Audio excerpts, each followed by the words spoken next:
చక్కని సీతకి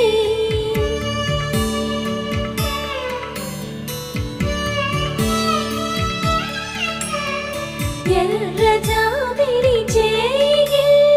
రాముడేడని అడుగుతుంటే